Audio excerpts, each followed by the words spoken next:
One medal changed the way they saw me and the way I saw them. The room went silent the moment he reached into his bag. Minutes earlier, they laughed at him, whispered behind his back, and refused to even serve him a meal. But when he placed a shining Olympic gold medal on the counter, everything changed. This isn't just a story about victory, it's about dignity, respect, and the painful reminder that prejudice still exists today. Stay with me till the end, and if stories like this move you, make sure to subscribe and share this video with someone who needs to hear it. He walked into that small-town diner on a quiet Sunday afternoon. His name was Marcus, a young man in his late 20s, tall, lean, and carrying a humble smile. Dressed in simple workout clothes with a duffel bag slung over his shoulder, Marcus didn't look like someone special, at least not to the people sitting inside. The diner was buzzing with casual chatter, the sound of plates clinking and the faint hum of an old jukebox.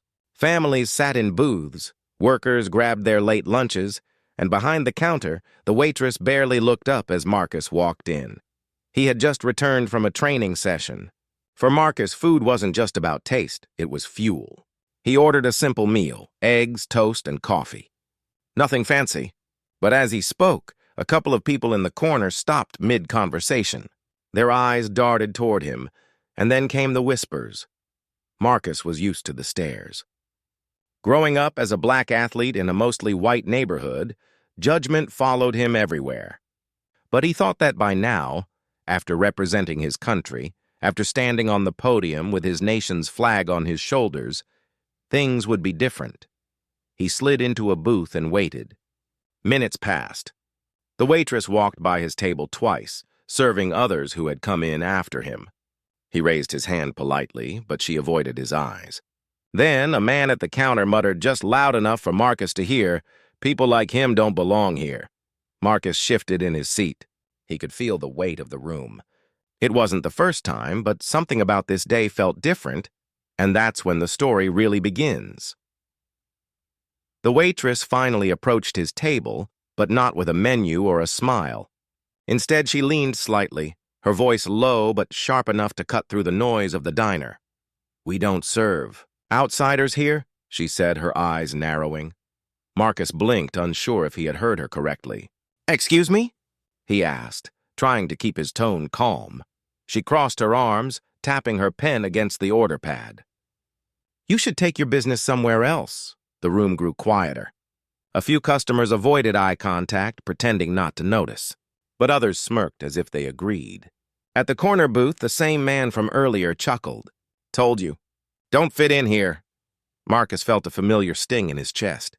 He had been denied opportunities before, scholarships, sponsorships, even friendships, because of the color of his skin. But to be refused a simple plate of food, it hit harder than expected. He tried again, giving the benefit of the doubt. "Ma'am, I just want a meal. I'll pay up front if needed," but the waitress shook her head firmly. "No, we have the right to refuse service. You should leave before this becomes a problem." Those words echoed in his head. Before this becomes a problem. It wasn't just about hunger anymore. It was about humiliation. The silence of those who looked away, the cruel satisfaction of the ones who stared, it all boiled together inside him. Marcus took a deep breath.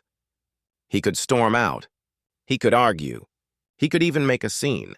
But instead, he remembered something his coach once told him. "Your greatest weapon isn't anger. It's proof of who you are." Slowly, Marcus reached for his duffel bag. The laughter at the counter grew louder. "What's he gonna do, pull out a basketball?" someone joked, but when the zipper slid open, and a glint of gold caught the fluorescent light, the room went dead silent. The metal hit the table with a soft clink, but the sound carried more weight than any shout could. Every pair of eyes in the diner locked onto it. The round, golden disc gleamed under the harsh overhead lights, its ribbon still folded neatly, its shine impossible to ignore. Marcus didn't say a word at first. He just let the silence do the talking. The waitress froze, her pen still hovering above her pad. The man at the counter, who had been laughing now, shifted uncomfortably in his seat. A young boy sitting with his parents pointed at the medal, whispering, "Dad, that's..." That's an Olympic medal, isn't it? The father nodded, his face pale. Marcus finally spoke, his voice steady but filled with emotion. This is what happens when you refuse to give up. This is what happens when someone like me, someone you think doesn't belong here, works harder than anyone else. The whispers turned into gasps. Some looked away in shame, while others leaned in, suddenly curious. The very people who had dismissed him minutes earlier now wanted to know his story. But Marcus wasn't finished. He picked up the medal and held it in the air. I didn't win this for myself alone. I won this for my country. The same country that you live in, the same flag you cheer for every 4 years. And yet, right here, in this little diner, I'm still treated like I don't matter. The words hit harder than the medal's shine. The waitress shifted her weight, guilt flickering across her face. But the man in the corner scoffed, unwilling to back down. Medal or not, you're still not one of us. The tension grew thick again. It wasn't just about Marcus anymore. It was about the unspoken truth hanging in the air. The room had split. Those who felt shame, those who stayed silent, and those who still clung to prejudice. And then, something unexpected happened. From the back of the diner, a chair scraped against the floor. Everyone turned. An older woman, silver hair tied in a bun, slowly stood up. She had been silent the whole time, sipping her coffee and observing. Her eyes locked on Marcus, then drifted to the medal still glimmering in his hand. The room seemed to hold its breath. She stepped forward, her heels clicking against the linoleum floor. The waitress shifted nervously. The man in the corner crossed his arms, ready for more confrontation. The woman stopped just a few feet from Marcus. Her voice was calm but carried the weight of experience. I know exactly who you are. The room stirred. A few people whispered. Marcus tilted his head, unsure what was coming next. She continued, her tone sharper now. I watched you on television. I saw you cross that finish line. I saw you lift that medal in Tokyo. And I also saw the tears in your eyes when the anthem played. The diner went silent again. Marcus gripped the medal tightly, not knowing whether to feel relief or brace for another insult.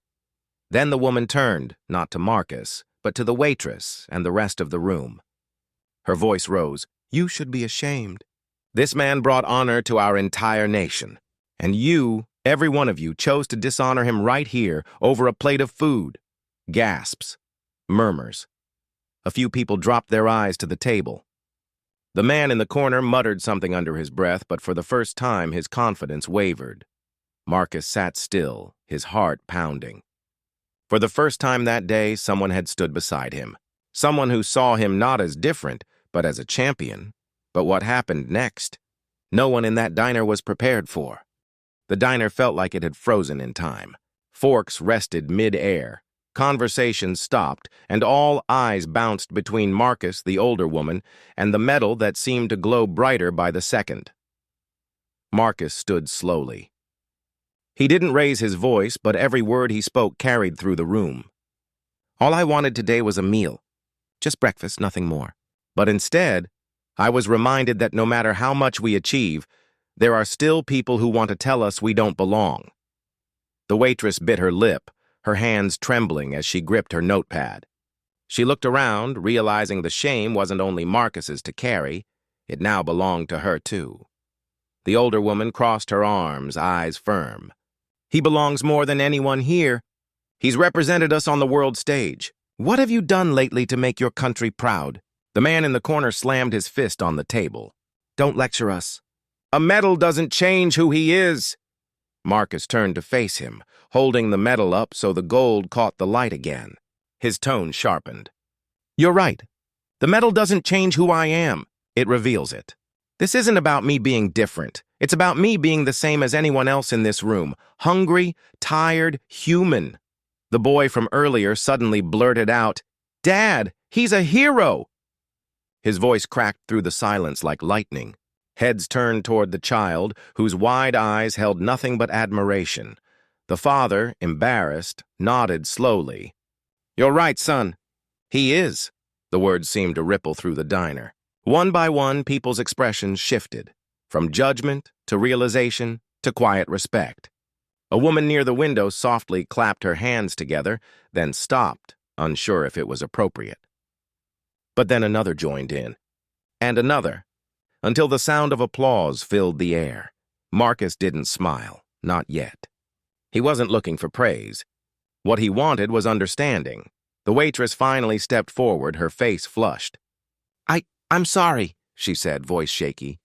I don't know what I was thinking. Let me get your order. But Marcus shook his head gently. It's not about the food anymore. The older woman placed a hand on his shoulder, steady and reassuring. Then let it be about the lesson. Marcus looked around the diner, meeting the eyes of those who had judged him minutes before. Respect shouldn't come after you see a medal.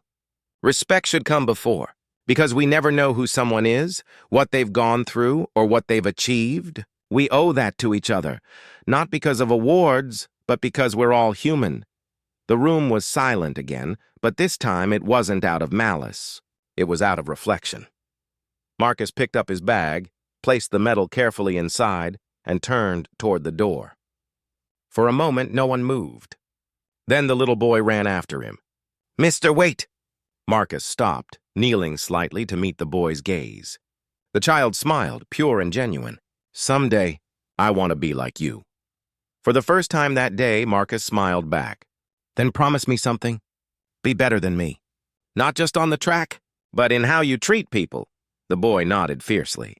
"I promise." And with that, Marcus left the diner, not defeated, not bitter, but stronger, because he had shown them that his worth was never defined by their prejudice. It was defined by his humanity. That diner scene was about more than one man and his medal. It was about the way we, as people, choose to see one another. Do we wait until someone proves their worth with an award, a title, or a paycheck before we respect them? Or do we recognize that dignity should never have to be earned? It should be given freely because every person is human. Marcus's story shows us something deeply uncomfortable. Prejudice doesn't always appear in shouting or violence. Sometimes it's quiet. Sometimes it's the silence when no one speaks up. Sometimes it's the refusal of a simple meal. But here's the truth. Every moment is a chance to stand on the right side. The older woman in that diner chose to speak when others stayed quiet. The young boy chose admiration instead of judgment. And Marcus chose to respond with strength, not anger. We may not all hold Olympic medals, but we all carry something just as powerful, the ability to change the atmosphere around us. A kind word can shift an entire room. A moment of courage can silence prejudice. Respect can disarm hate. The moral is simple. Don't wait for proof before giving respect. You never know if the person standing before you has climbed mountains, carried unseen scars, or achieved greatness that doesn't come with a medal. But even if they haven't, they still deserve dignity. And here's where I'll leave you with a question. If you had been in that diner, what would you have done? Stayed silent or stood up? If this story moved you, if it made you reflect, then I invite you to join this community. Hit that subscribe button, give this video a like, and most importantly, share it. Because stories like this aren't just meant to be heard. They're meant to spark change. And to Marcus, and to everyone like him who carries respect not as a medal, but as a principle, you remind us all of what true victory looks like.